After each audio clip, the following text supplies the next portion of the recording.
Welcome in to the PHNX Suns podcast, brought to you by the DraftKings Sportsbook app, America's #1 sportsbook app. Don't forget to hit that like button, subscribe wherever you get your podcasts, and leave us a 5-star review. I'm Lindsay Smith here with Espo. And Espo, Fun Friday is on the docket for us today. How are you feeling? Can I be honest? Can I be open and honest here? Is this a safe space? It is. I watched part of yesterday's show in between the meetings and work I was doing here at the new studio, and I got super self-conscious. Okay, because there was you, two-time, as we know, with the 2 Emmys in the background, and Kirsten had an Emmy in the background, and I thought, how do I go back on this show tomorrow? I have no hardware behind me. So I don't know if you guys can see this.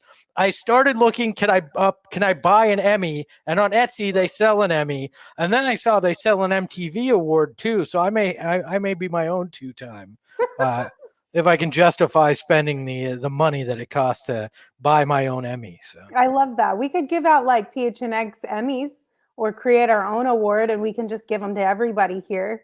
So we got some more hardware behind us. I'd rather just buy what looks like an Emmy. And you know what? I'm going to call up my friend Bob Adlock from over at the Suns. He has so many Emmys. He probably doesn't know what to do with them. I wonder if I can get one on loan. He would definitely let you hold on to one for a while, for sure, because he's got a boatload. Oh, my goodness. All right. Well, we're going to start things off with the most fun information that we got over the last 24 hours. And that comes courtesy of our friend, Kellen Olson, who shared a highlight of the homie Dario Saric yesterday with the caption, "Dario hits him with the crossover." And Kellen went on to say that as the clip shows, Dario looks to be in tremendous physical shape. After watching a bunch of him yesterday, he's definitely quicker. He has been, all caps, working. Oh, okay. This is some random dude for Poland, though, right? I can't judge anything from Eurobasket qualifier games against guys that I won't see in the league, right? I want to be excited, right? But Dario crossing over some guy that's probably playing in a European league is nice, but that's not who's going to be guarding him come 6 weeks from now. I need to see it in the preseason to feel much better. I get what you're saying. It's not NBA caliber opponents that he's playing against right now. However, I do think that you can allow yourself to get a little bit excited about this, because it has been a long time since we've seen Dario Saric wear a Suns jersey on a basketball court. And we're finally going to be able to have that this upcoming season. And I think everyone else in the comments of that tweet are allowing themselves to get excited. So Espo, just jump right in. We've got comments like, tired, the Suns need a third ball handler. Wired, make Dario the backup point guard. And asking for the Suns not to even consider trading this man. People want him to start at power forward. I don't care. Like, people are excited to see the homie back out there. I've been hurt too many times, Lindsay. We've talked about this on the program.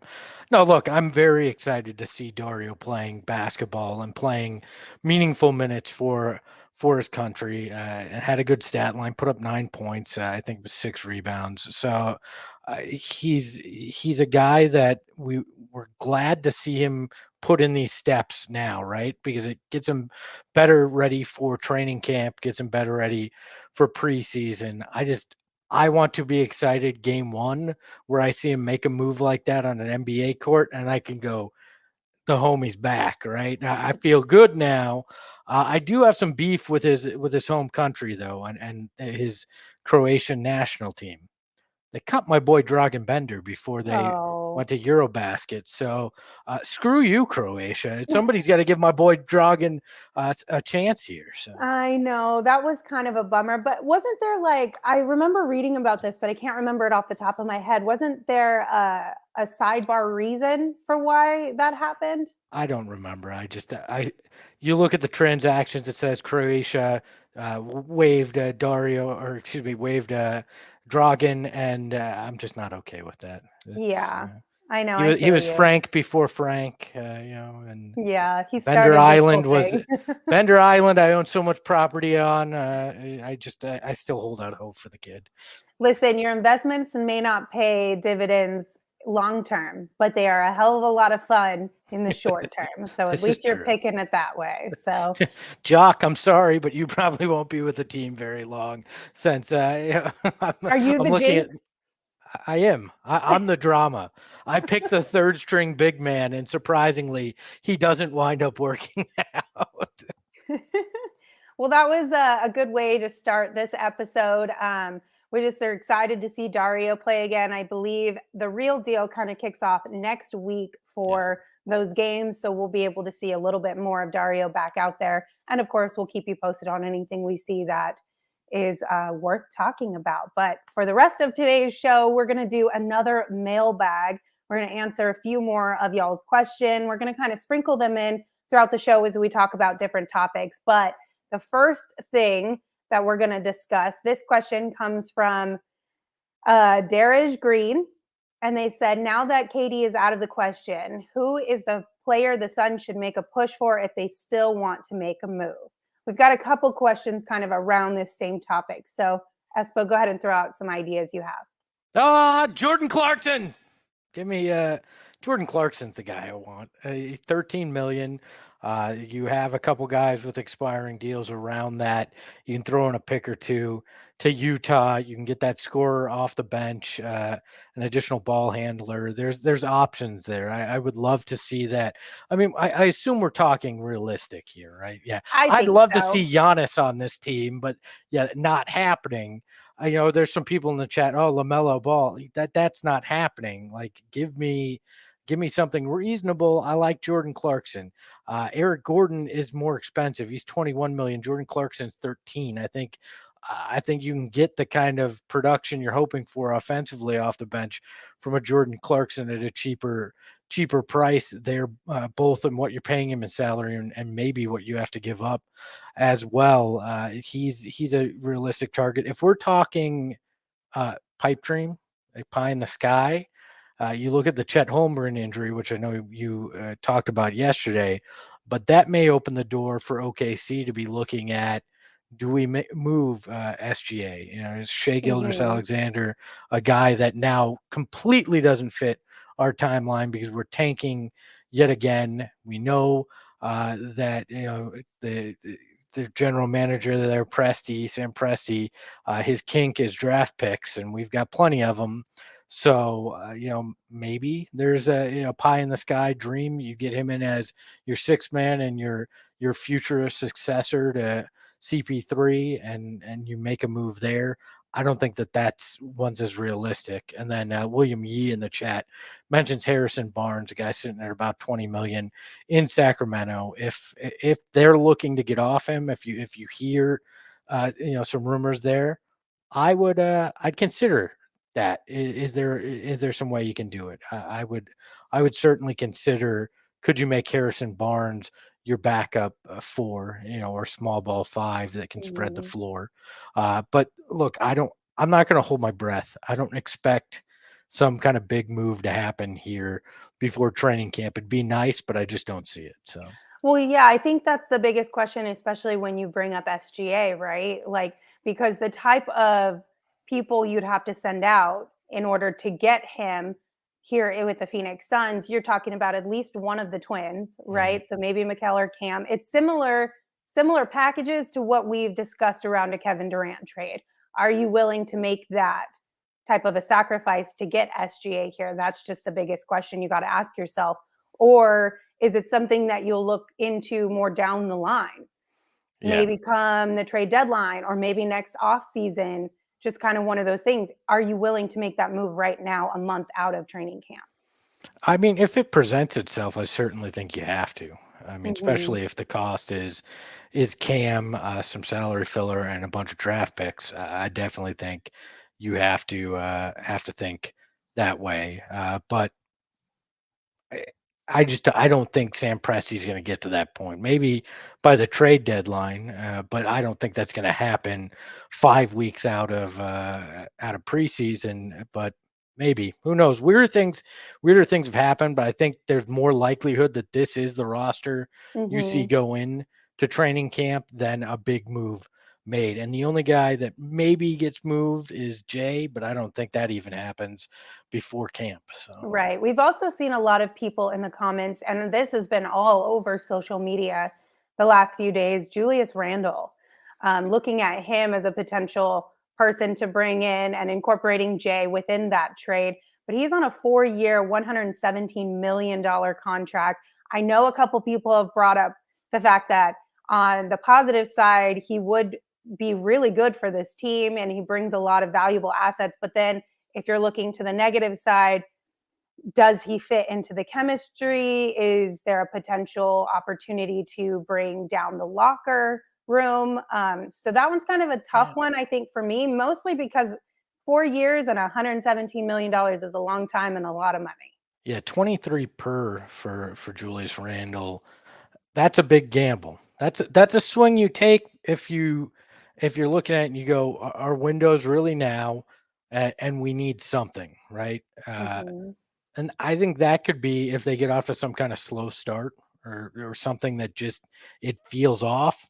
Maybe you make that kind of move. I don't see it before training camp. But again, with James Jones, we're never quite sure what what's going to happen. He's very good at working under the radar on what he's trying to accomplish. I don't remember if I said this on Wednesday's show or I said it to a friend. We'll talking about this, but the idea that the Suns are looking for a back to the basket power forward, kind of a post up guy, when you don't even use a DA that way, seems very weird to me. But Julius Randle's a guy that could do some of that. He can rebound. He averaged over 9 a pop last year, if I remember correctly. So, I mean, maybe Yeah.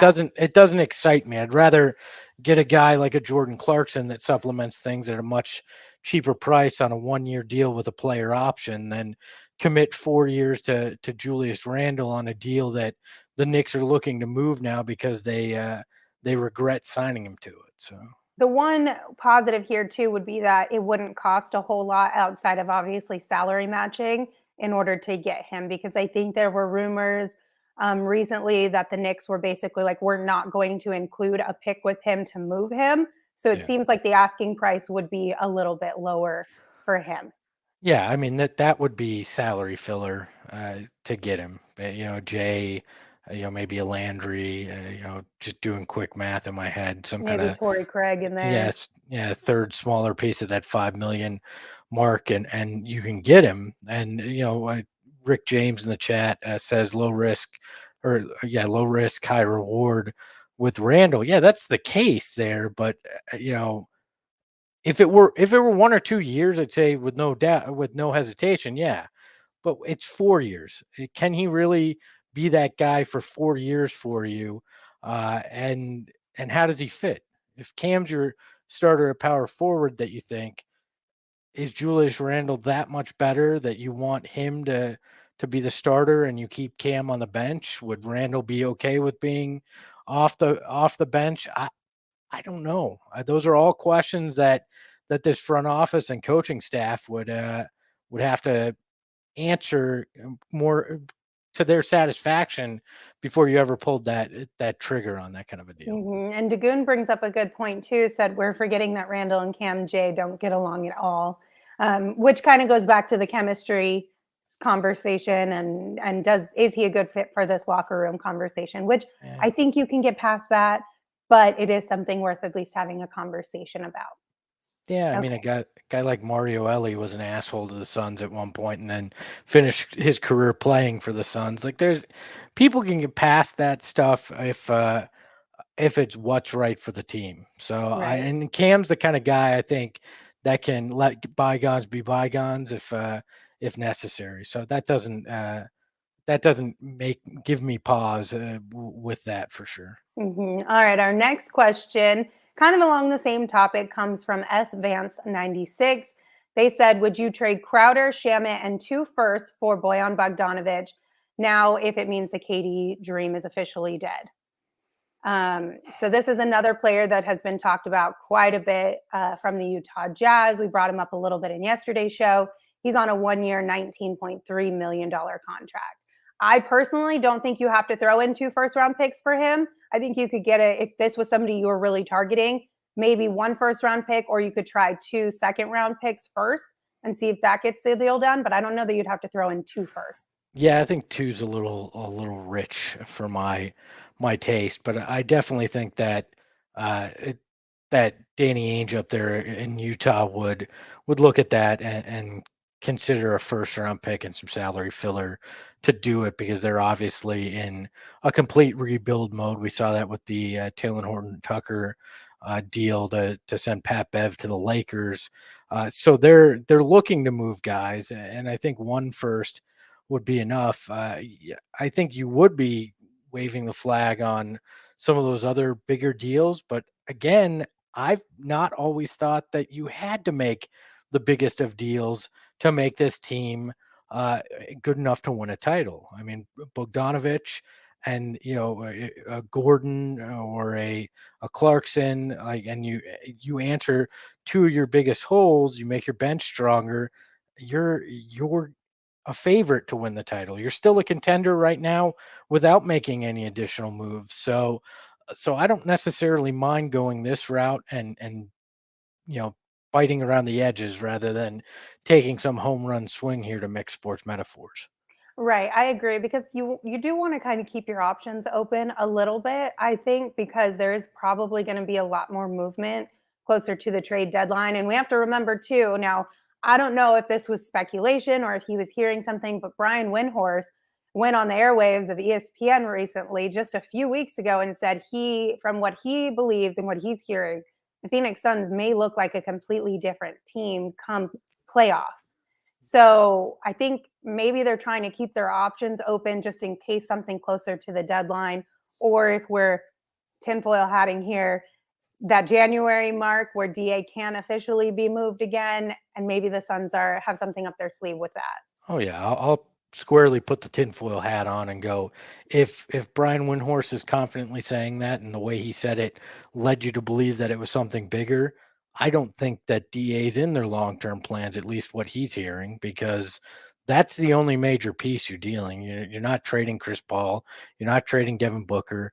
Mikal Bridges only goes if it's a true superstar that's coming back. I think DA is the logical choice there. Now, I don't know where Windhorst would have heard that. I doubt it would be the Suns for front office because that'd be counterproductive. You wouldn't want to say now that you'd want to move DA because you're looking at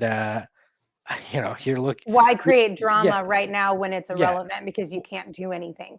And you'd hurt your price too, because if you're already complaining about DA and saying you want to move him, why am I going to give up major assets in January for that? So All right, our next question comes from William 18378078. Had to get in all the numbers in there.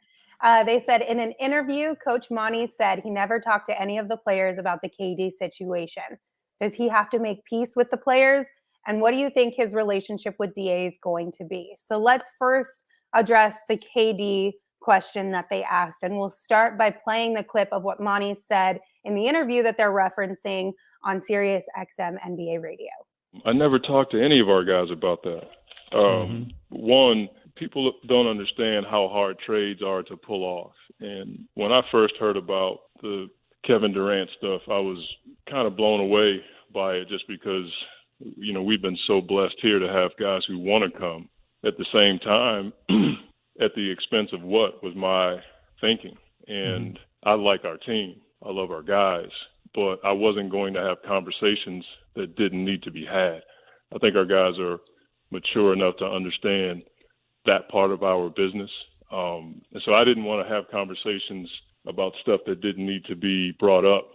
And part of it is because I've been in the business so long. It's just hard to pull trades off, And so that was my thinking. Okay, so he said he didn't want to have those conversations about stuff that didn't need to be brought up, naming the difficulty of trades being a reason for that. I personally wonder, I don't know, I feel like there probably were some conversations had, but not like sit down like, hey man, we're shopping you around kind of conversations. More just like, this is a business, it's all part of it. Take all these rumors with a grain of salt kind of conversations, not to allow it to fester in these players' minds. Yeah, I think he definitely could have had those conversations, and he wouldn't be lying in what he said that he didn't talk to the players about Kevin Durant, saying, hey, don't sweat rumors, and those kind of things. Pumping up your guy is different. I don't understand why any head coach or GM for that matter would be talking to his players about a potential acquisition until either the framework's done or it's done in general. I mean, if I'm going to lay somebody off, right, I'm not going to go talk to everybody in the building beforehand, and have that conversation. And then, that's not what you do. That's not good management. That's not good people skills. It's bad for business in general. So I believe wholeheartedly that Monty wasn't sitting there with players having Kevin Durant discussions. Now, you damn well know him and James Jones were sitting there having discussions about that and other members of the front office, but you're not talking to your employees, aka your players, about this. In case, I mean, maybe Devin, if KD had reached out to Devin or something, but you're not talking to the Cam Johnsons of the world, the Jay Crowders of the world, specifically about Kevin Durant. It's just not happening. I also wonder if maybe Monty knew that the Suns weren't really close to having a legitimate deal done with Brooklyn. And that's also a reason why he didn't have any of these conversations. Like, I know they had conversations. I know the calls were made, of course, from the Suns to Brooklyn, but we also never saw any legitimate leaks of official or even floated packages that the Suns were willing to offer until that very last article where they were like, potentially Mikal Bridges was floated. I think that was the word that they used there. So maybe from his perspective, having those conversations, if there was no substantial reason why, just seems counterproductive, right? Like, why have those conversations if there's not something substantial there that this could have actually happened? And maybe he knew that. Yeah, I mean, you can say what you want about Monty's coaching, right? And in-game decision making. It seems like he's pretty good at understanding human conversations, right? And the last thing you want to do is cause unnecessary strife with your players, especially coming off of the way things ended last year. You don't all of a sudden want to cause more drama, so you're just not bringing up the Kevin Durant thing, just like you weren't talking about whether you were going to trade Deandre Ayton or bring him back or whatever the case may be. You're not having those conversations with your players either. It's within the internal front office structure that you have those conversations and try to map out your future. Yeah, exactly. All right, before we continue down and answer William's second question, we're going to take a quick break because I got a couple cool things to tell you guys about. We want to give you some free stuff, and our partners also want to give you some free stuff. So first and foremost, we've partnered with Four Peaks for our Toast of the Month sweepstakes. And this one will get you a chance to win a $50 Four Peaks gift card, a PHNX shirt of your choice, and a PHNX annual membership. To enter into that sweepstakes, all you have to do is head to gophnx.com or click the link in our show notes. Also, another reminder that our last Wednesday is just around the corner. We're going to be at the Four Peaks Brewery on 8th Street in Tempe next Wednesday, August 31st. All day, we're going to have our live shows out there.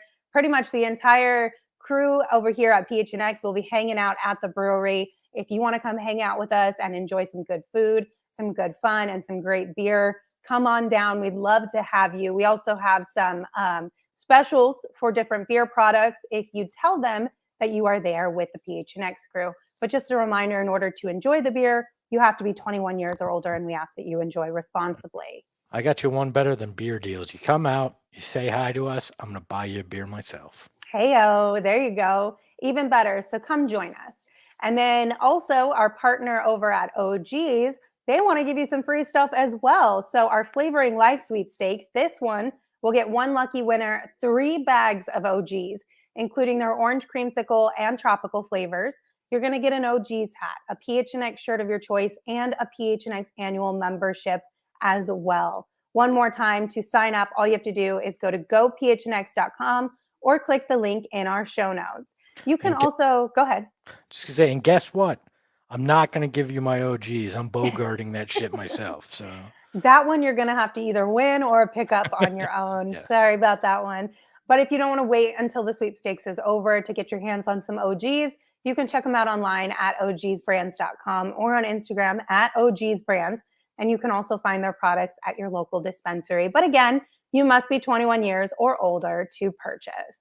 Okay, let's answer the second part of William's question. He said, what do you think Monty's relationship with DA is going to be? So before we answer this, we do have another clip from that same interview where Monty addressed it. You know, I've heard all that stuff second and third hand, all the narratives. The bottom line is I have to coach, and all of our players will tell you that I coach everybody.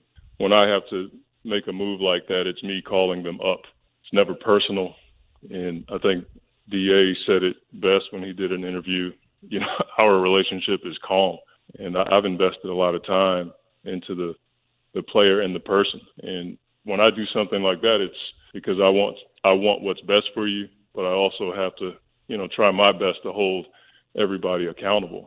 At the same time, there are times where I wish I could have handled things a little bit differently. I will, pick at myself, but our relationship, I don't know where all that stuff is coming from. I have a great relationship with all of our guys, and I think I've built up enough equity with every player on our team. They know how much I care about them and how much I love them, but I also have to coach them.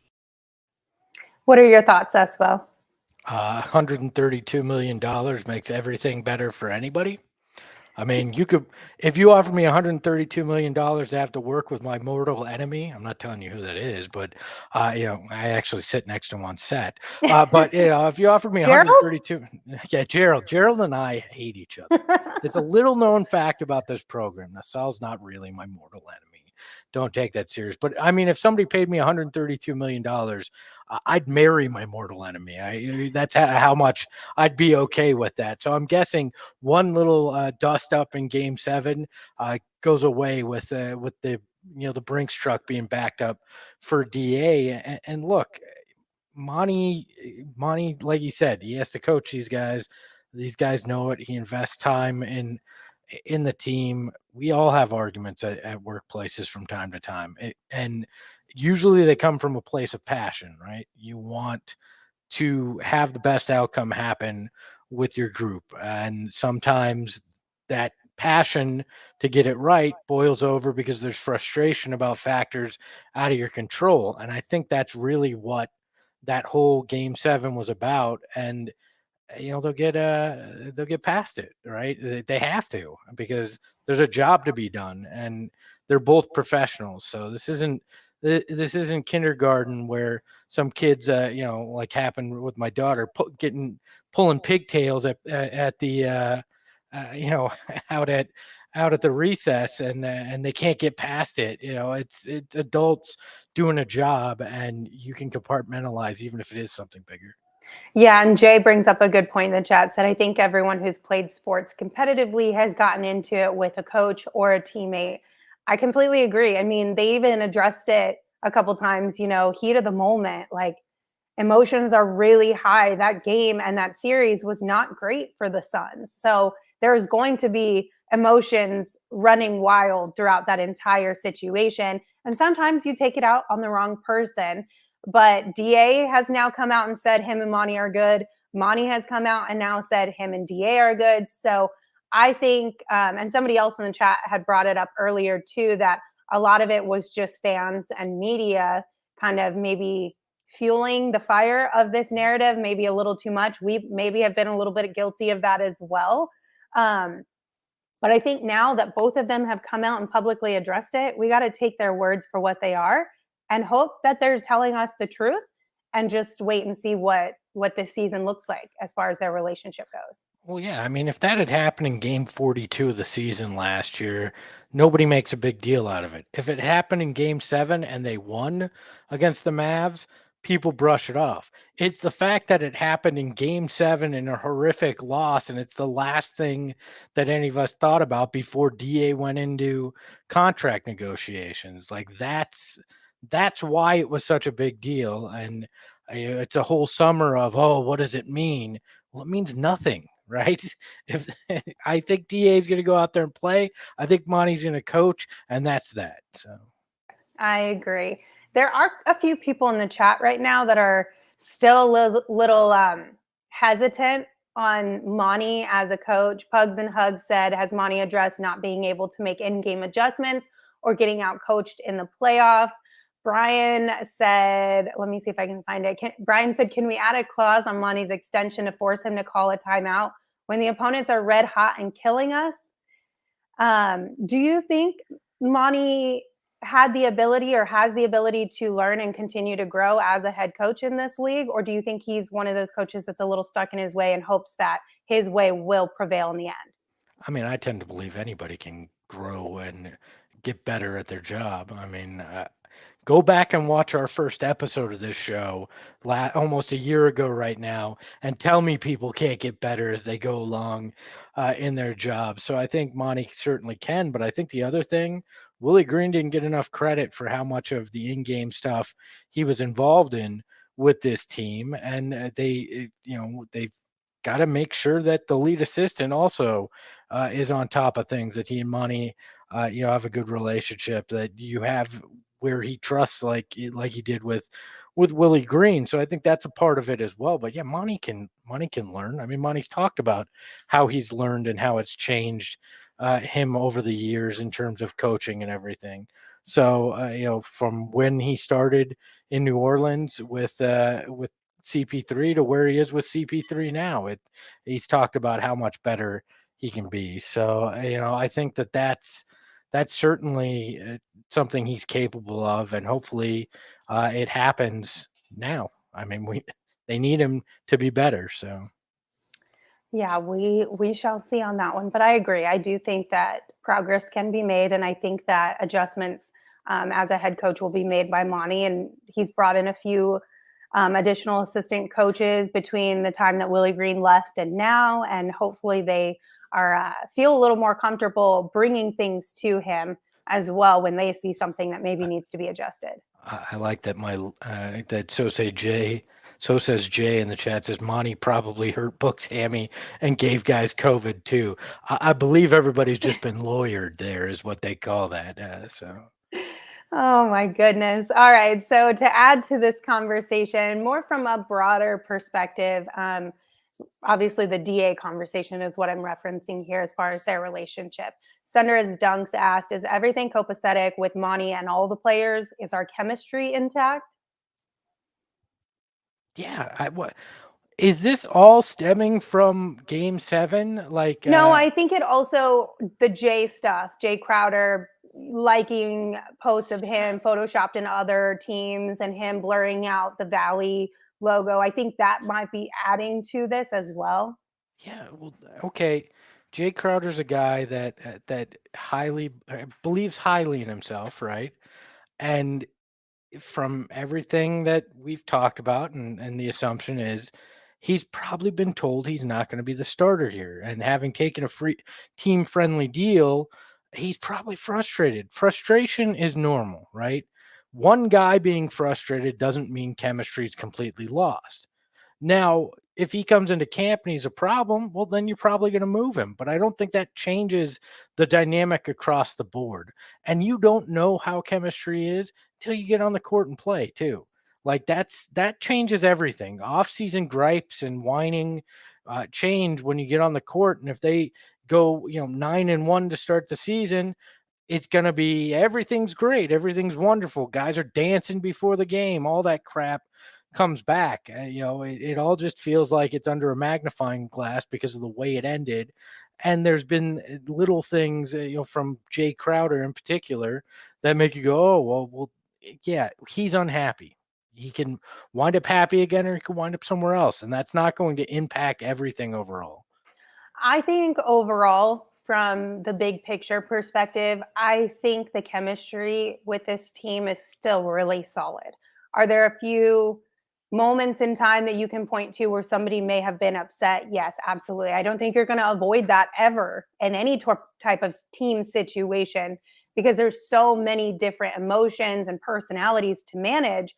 But I think from an overall perspective, we're good. Honestly, this conversation has been asked and had quite a few times over the last few weeks. I've seen on social and whatnot. And I think maybe this concern of ours is coming from a place of we have a good thing and we don't want to lose it. We don't want to let it go and go back to the dark times. So it might be like low key, a little bit of a trauma response to be so concerned about what the future might hold. And if things are kind of degrading there, more so than I think it actually would be degrading there. Yeah, I mean, until CP3 tweets, I don't want to be here, we find out that Monty's getting fired because who his agent is, and and then that James Jones is getting run out after Goats crapped in his office. Like, I'm not gonna sit there and go, oh no, the sky's falling, we're going right back where we were. No, like it's fine. I'm not gonna panic. One bump in the road is a character builder. So yes, absolutely. All right. Before we answer a few more questions, and Saul just sent us a really cool clip. We'll talk about that here in just a second. I do want to remind you guys to download the DraftKings Sportsbook app right now and make sure you're using the code PHNX, because when you use that code, you can bet just $5 on college football and get $200 in free bets instantly. It is that easy when you use the code PHNX. Only at DraftKings Sportsbook. Minimum age and eligibility restrictions apply. See show notes for details. Espo, do you have a DraftKings pick of the week for us? I do. I'm going to go with my new favorite soccer team, Leeds United, over Brighton tomorrow, and you can watch it on the USA Network at 7 a.m. I believe that's our time. If it's Eastern, not a chance in hell I'll be up by then to watch soccer, because that would be 4 a.m. here. But 7 a.m., I can do that while on the exercise bike tomorrow, and I'm going to take them to win. Take the money line on Leeds United.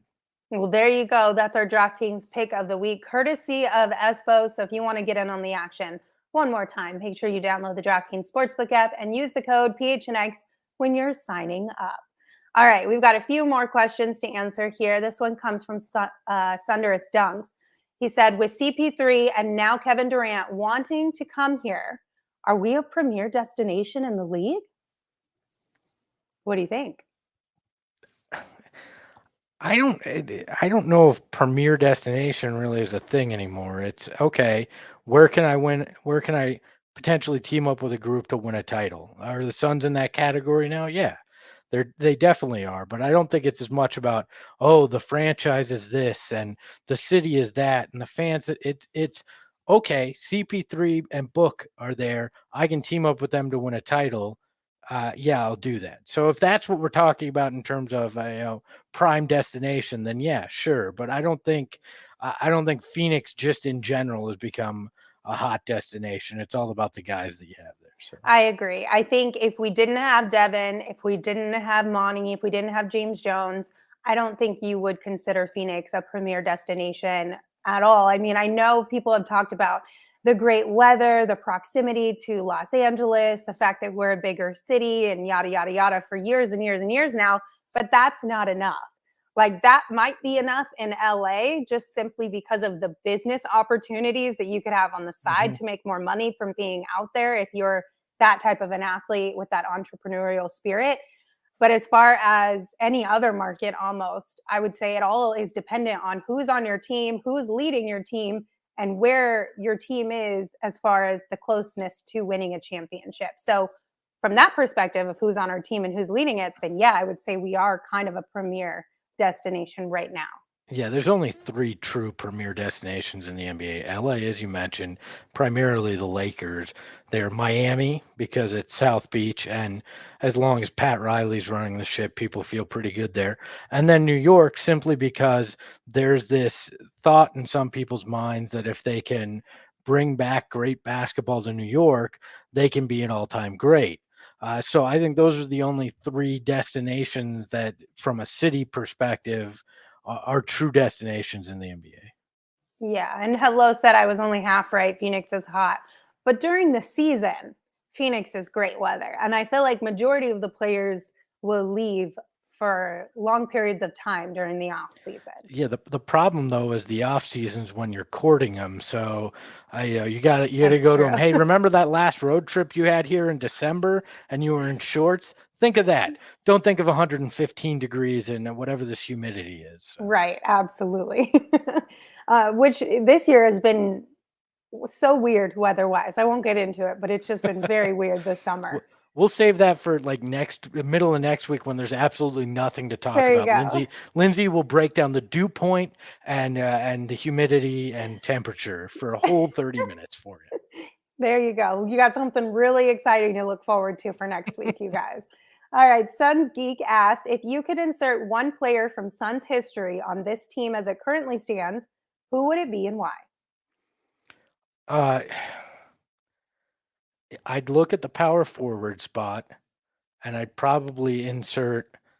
Everybody probably expects me to say Charles Barkley. That's what my pick was going to be. I mean, Barkley makes sense, but does another huge personality help or hurt? I don't know. It helps, Espo. It absolutely helps. I think I would probably go with Marion with Amari as a close second.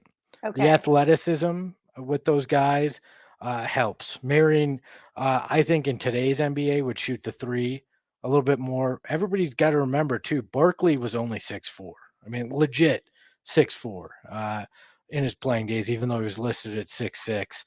Marion and Amari had actual height and length. So I think both of them, either way, you couldn't go wrong. Eli said Steve Nash, and I feel like Steve would be a close second to me if I get to pick like what age he was when I was inserting him, because I would be thinking more long term, like start phasing CP3 out a little bit and hand over the reins to a Steve Nash, and I think that could be really beneficial if we're looking like a future perspective, right? Yeah. But Charles Barkley was for sure my pick. I mean, Goran 23-point against the Spurs, backup guard, or his beginning of his second stint could be an interesting backup point guard on this squad too. But I still think you fill that power forward hole with. Imagine a Marion and McHale playing defense on the same team. That is true. That would be a very difficult group to stop or to score against. So Brian said Jalen Smith. Brian, you're funny. But Charles did bring up a good point. Charles in the chat brought up a good point that if Charles Barkley was on this team, it would be the funniest trash talking team ever. Oh, it'd be a hell of a team. And Barkley would have to have adjusted his game. I remember Barkley shooting threes, but you go back and look at the numbers and they're pretty abysmal. They were okay for back in the day for a power forward, but like in today's game would have been abysmal. So he'd have to work on that, but trash talking, definitely not. Confidence he'd fit right into. So yes. All right, we've got this cool little nugget that Saul sent us right now in our Slack. And hi, Saul. He was in the chat here earlier. Can I give you a behind-the-scenes look? So I'm sitting here in the office, and the door's over to my side here. Okay. It opens, and Saul walks in with a giant whiteboard and sits in the chair and writes on the whiteboard, "We have footage of CP3 and Book playing pickup. You want it?" And I'm like, yes. So... yeah, that's where we're at. I don't know if we have it uploaded or not to where we can show it. Shane, you gotta. Okay, Shane says we do have it. Okay, go ahead and play that. We have the whiteboard right here. So. Oh my gosh, that's fantastic. Okay, so this came from Ball is Life on Twitter. They said CP3 out here hooping at his own camp. And you'll notice here as this clip continues that he's hooping alongside the one and only Devin Booker. So this is really cool to see the two of them getting some run here at CP3's camp together. Come on. So these guys are picking on what looks like high school seniors, maybe college freshmen. They're like, yeah, we need some run just to get our confidence up. Let's just school these poor kids. I mean, it's got to be thrilling for these kids to get their asses kicked by two NBA All-Stars. But when Saul held up that whiteboard, I assumed we were talking like some run at a gym with NBA guys, not Chris Paul not breaking a sweat as he takes these youngins to school here. Do we get a rip through here? I thought we were gonna get the rip through there and teach the youngin something. But yeah, so it's fun to see. I'm glad to see some basketball highlights. Yeah, I agree, because I feel like we haven't. Tristan and I talked about pro-ams yesterday, obviously, because that was a very hot topic. But I feel like we don't get to see a lot of Book or Chris Paul at any of these open gyms or these pickup games or anything like that. At least not that I'm aware of. I know they're playing and I know they're working out with people, but it's just not public. So it is kind of fun to just get a little glimpse of what they're doing behind the scenes, because it's been so long since we've seen the two of them play basketball. Hey, it beats a clip of Devin Booker complaining about double teams. So I'll take that clip this offseason rather than something else. So. Oh my goodness. Also, shout out to Saul, who has been working tirelessly to get our office up and running, but still has the commitment to our son's show over here to be able to go grab a whiteboard and be like, this is going to be a part of your show. You need this. Dude is legit building furniture, laying hardwood flooring. I mean, we saved so much on labor just by making Saul do all the work. Well, there you go. And shout out to our friends over at More Furniture, who hooked us up with all of those things that Saul has been building, from tables to chairs, the whole 9 yards. If you guys are in the market for some new furniture, make sure you check out our friends at More Furniture for their Labor Day sale. That's morefurniture.com. All right, Espo, you got anything else for us?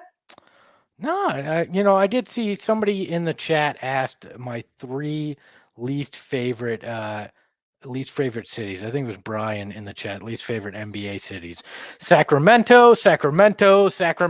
You can have. You're so dramatic. There are way worse cities than Sacramento out there. You want to know something? I've never actually been to Sacramento, but I it looks believe like it. a crap hole to me. So I'll always say Sacramento. No, I've only been to good NBA cities. Like, I mean, New Orleans Arena's a dump, but like, yeah, but New Orleans, the city is fun. Yeah, which is so. I still stand by. I feel like Indiana is my least favorite one. It feels so cliche to say Indiana, though, right? You're like, cornfields and boring white people. That's what I think of in Indiana. So, like, okay, but like, I feel like Sacramento just screams, "We suck, and you should pick us." Oh, poor Sacramento, always catching L's and strays out here. Well, think about it. The state it's in. Everywhere else you can go in California, and you're like, I'm in Sacramento. The only thing worse would be like, I'm in Fresno. Like, that's the like, I can go so many cool places in California. Those don't happen to qualify. I mean, at least the weather isn't bad. That's a positive for it. I don't know. All I'm saying is there is far more worse places in the league than Sacramento. And we're road tripping to Sacramento. I was going to say, we're going to send you to Sacramento and we're going to send you to Indiana. And then you're going to come back and be like, I changed my mind. No, you're depends. Are you sending me to Indiana when it's snowing? Then yeah. Yes, and we're going to make you walk to the arena as well. Sacramento. And then walk back to the hotel. Just because we're not. All right. Well, thank you guys for tuning in. We appreciate you as always. A quick reminder, we want you to stay safe and healthy. And COVID-19 vaccines are a free way for you to do that. COVID-19 vaccines are free for everyone 5 and older. Those 12 and older are also now eligible for a booster. Visit azhealth.gov/find-vaccine for a location near you. We hope you guys have a great weekend. We will see you next Monday. Hopefully sooner than later, we will be all together again back in the new office and be able to show you guys our brand new set. We're really looking forward to that. But until that day comes, you can follow me on Twitter at Lindsay Smith AZ, and you can follow Espo at Espo. Espo, take us home. Just remember, if you're heading to Sacramento, you probably need a hell of a lot more shots than just that one we promoted. Ahoy hoy!